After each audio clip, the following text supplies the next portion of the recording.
Hi everyone, and welcome to the SYSTRAcast podcast series. Today we're filming The Next Gen Meets, where the Next Gen meets Steve Andrews, who's the CFO of SYSTRA UK and Ireland. Thank you for joining us today. Pleasure, Mia. Thank you very much. How are you doing? No, I'm doing well, thank you. Lovely. Just for kind of those who might not know your kind of career and your role, could you give us a quick little summary of how you got to the position you are today and any kind of key points that you want the audience to know? I joined Pricewaterhouse, and it feels like a very long time ago now. I trained as a chartered accountant, principally in the audit practice, which is pretty common. I think there's quite a lot of parallels between the accountancy world and the engineering world. They're both professional, white-collar organizations. You both have to do a lot of study. They attract the very similar sort of people. I spent probably the best part of 10 years with Pricewaterhouse, doing a variety of roles, but principally I joined and became an accountant because I like to do business. And that's really the fundamental of everything that applies to me. Given the chance, I would have been some great entrepreneur, but that's just not me. And what I am super good at is, even if I do say so myself, perhaps is setting the right environment for other people to thrive. And I think I see that as a big part of what a CFO does these days. Yeah, brilliant. So kind of comparing where you started out and your position now, what were kind of some of the key challenges that you had to kind of navigate, and maybe some changes in the career path? Have you ever had to re-evaluate any of the steps that you've taken?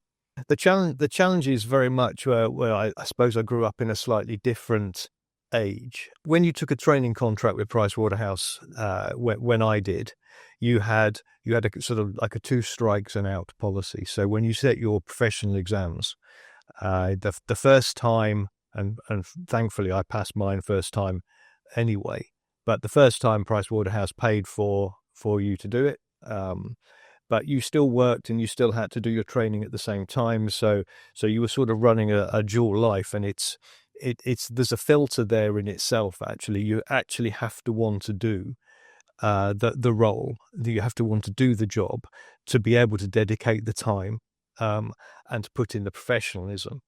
If you then failed, then after a while, then I'm afraid after 2 goes, then it was, I think, probably deemed that accountancy wasn't for you, and that you should find a different role. That sort of, as I said, it acts as a filter and it installs, I think, a level of professionalism. And whereas I'm quite glad that something similar isn't in place in SYSTRA or happening today, life has moved on. The level of professional and the level of dedication and the commitment that you have to show, I think, are all really strong things. And for sure, you get out what you put in, whether that's in your job or in your life. As we're talking more about your early careers, were there any other challenges apart from the exams that you kind of had to learn? It's in a new environment and you're kind of growing into that working world. I studied economics at university. And so when you first join an accounting firm, although economics is sort of broadly relevant, it's not a key skill, and you're sent into businesses, and those businesses are paying for you. And to start off with, you're quite green because you actually don't know an awful lot. You're just applying your brain and you're learning what to do. And there's an element of learning on the job. That learning on the job, I think, is so important. And now it's one of the challenges sort of post-COVID, actually, is getting our apprentices and graduates into an office environment surrounded by the sort of the more experienced team. And so they can learn off them, so they can pick that up, so they can absorb, almost by osmosis, what good practice looks like. I think people underestimate actually how important it is to be in and about other people. We are sort of pack animals by nature. I think there is only so much learning that you can successfully achieve via the computers, via Teams, via all of those sort of modern technology, which is it's an aid and it's incredible, and it allows us to do all sorts of things. But actually, that water cooler conversation, that osmosis, that learning by experience, that just picking things up is incredibly important. Did you have a water cooler kind of moment that you can think of? Is there a pitch that you've kind of had to, when you've been presented with a senior member and you've kind of thought, I need to make an impression here? They happen all the time. It is, there isn't a single, oh yeah, I remember this moment when I was stuck in a lift and da da da da da. But those impressions, that and I come back to sort of professionalism that we talked about previously, that's always there. In the role that I have, I'm expected to know all sorts of things, and also to a wide audience. So my bosses, will expect me to be on top of all sorts of different areas within the business. Likewise, the people that are members of my team, they expect leadership, they expect a slightly different angle on things. And doing things like this, which is way out of my comfort zone, is also, part and parcel of the job these days. Yeah. I think as well, this is a sort of podcast where we're wanting to bring new light to positions that maybe we don't get to talk to very often. And I think it's almost those elevator moments. Maybe this is it for me. And then I'm kind of having to have these open conversations with someone who I've never had to before. I think that's one of the kind of benefits of having this. One thing that I think we would love to hear more about is, so you have to be able to tap into so many different areas of the business. Is there any moments when you've been exposed to so many different areas, maybe through work and through personal life, where you've kind of had to adapt to new ways of thinking?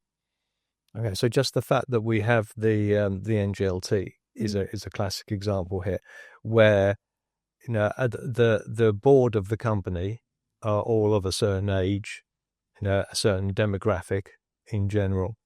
And something that we became very aware of was that sitting here in our early to mid 50s, there's a sort of inherent view of the world that you have. And it's important for us to be able to tap into, what do the younger generation think? How does it sit with them? What are the angles that we're missing? What is just expected as the norm now?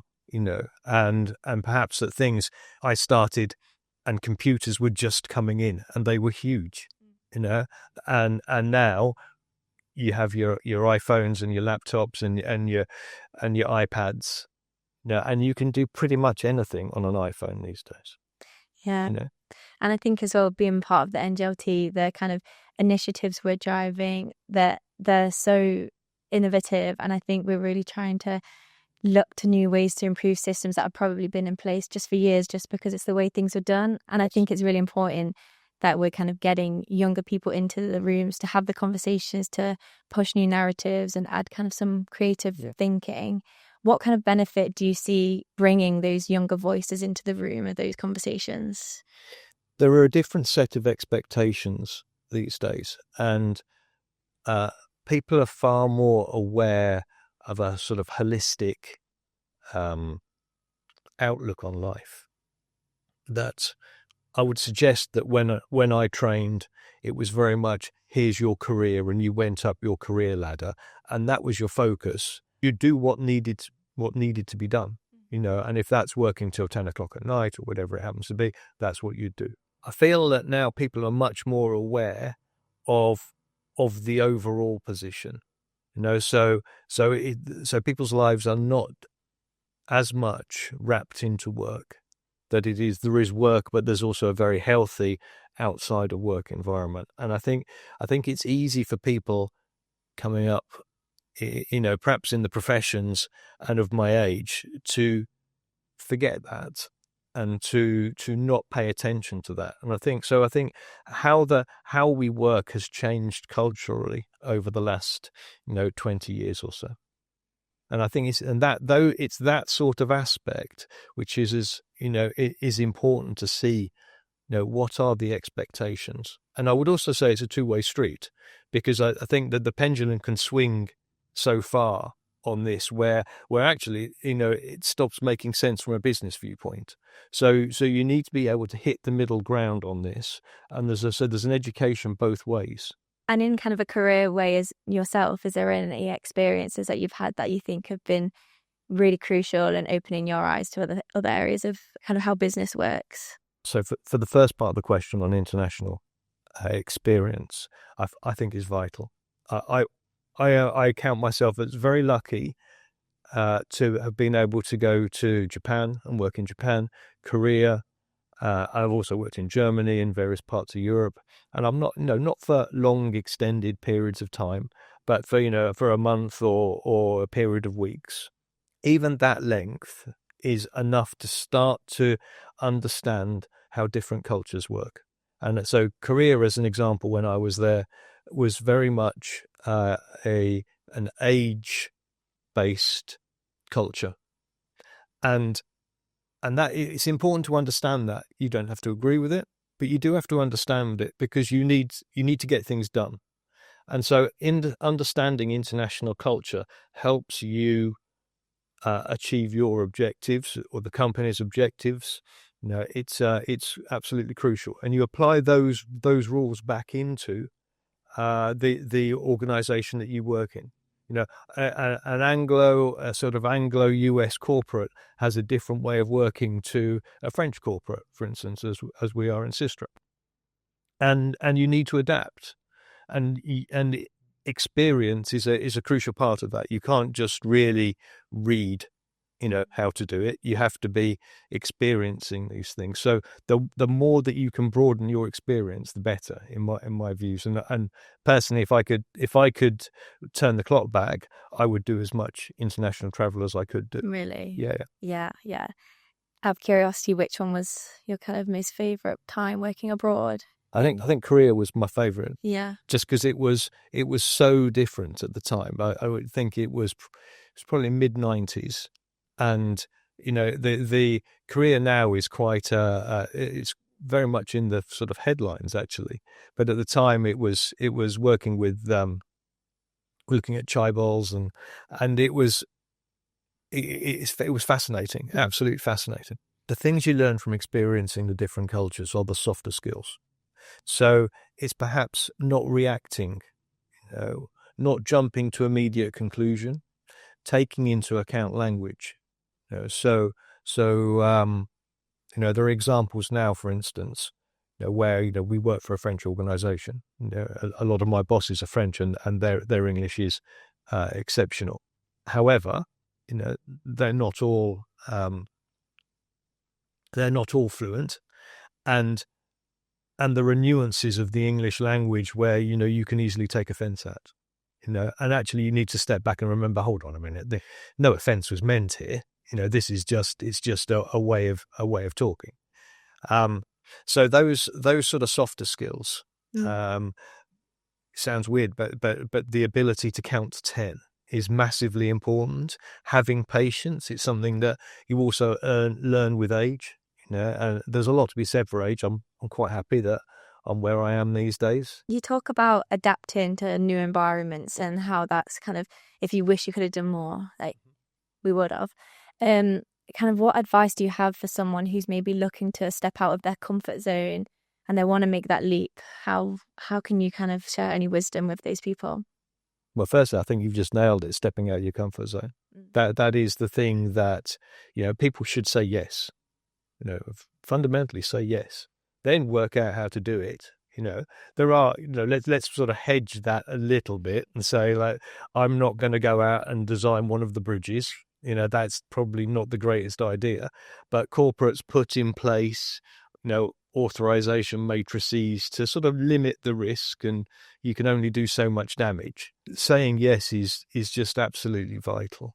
When I first moved out of the accounting practice and into industry, I worked for a lady who, when she interviewed me, said basically that she would give me enough rope to hang myself, but please don't.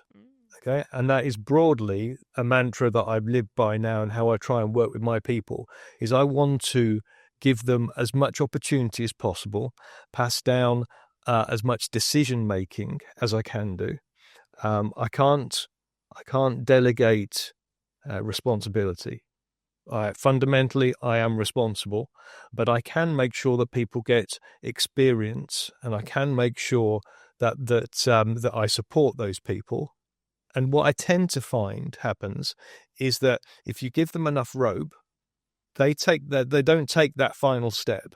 If there are tax matters that need to be dealt with in my world, for instance, it's going to impact the company quite a lot, then they'll come and check, and they'll say, I was thinking, I think this is the right option. What do you think? But giving people the confidence to do that, that's one of the things that I would like to think that as a leader and as a reasonably senior guy in the company, that's what I aim to do, because that's how you develop people. Yeah. And you talk about being in like a leadership position, and kind of what does it mean for you, and how do you kind of create a good environment for your team to thrive in that? I believe that the way to create an environment like that is to show and earn trust. So with the people that work with me, work for me, and that I work for, you have to have a mutual trust and a mutual respect. That has to be earned, and that has to be given. That also links into professionalism. Your ability to do your job, your ability to trust the people to do the job, the training that you're prepared to do, the mentoring that you're prepared to do, the acceptance that people may make mistakes. Nobody is perfect and everyone learns. That acceptance, that's quite a big thing. You got to be prepared not to throw people under the bus because they made a mistake, because, well, how does anyone learn from that? I mean, that's poor. There's definitely an element there as well, that if somebody has made a mistake to that extent, then you've got to question what were you doing as their manager, as their leader? Why weren't you stepping in? So where I would like to be in this is to provide that sort of environment. I think it works best when there is guidelines.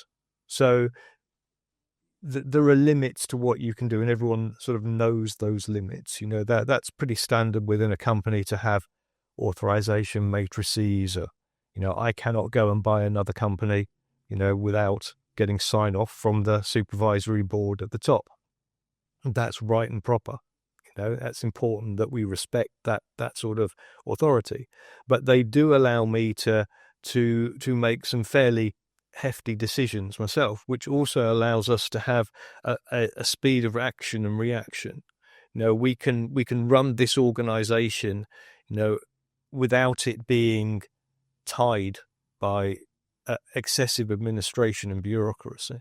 So I imagine in your role, it does come with some certain stressful moments. Is there any kind of ways that you have found to better navigate stress kind of within your role, but then also maybe in your personal life, how you kind of wind down in certain ways? Mm-hmm. So stress is an interesting concept, because I always think of it a little bit like playing golf, actually. I'm not a great golfer, but what I do know is that you're playing against yourself, actually. And stress is something which it's a self-imposed thing, really. Other people can cause it, other people can create it, and they can be shouting, I need this by X, blah, blah, blah. And it's creating stress in you, but actually it's stress in you created by you. Okay. And it takes, to me, it took a long time to work that out. Once you've got to that point, this is something I can control. It might be difficult, but in theory, I can control it. Then you're into the next stage of, how do I control it? And what do I need to do? So for me, what I need to do is exercise. Yeah, if I go running, I clear my brain, and it's like a reset.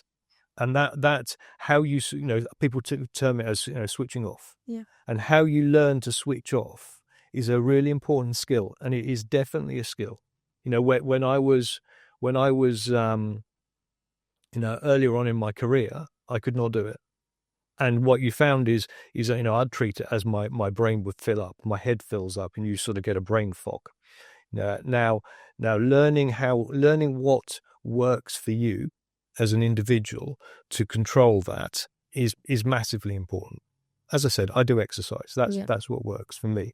But I think there are plenty of other things that deal with that. Is there any advice that you would give to yourself, kind of if you were to go back to the start of your career, anything that you wish that you knew back then?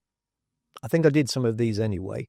So yeah, but sort of advice to the younger me, I'd suggest commit.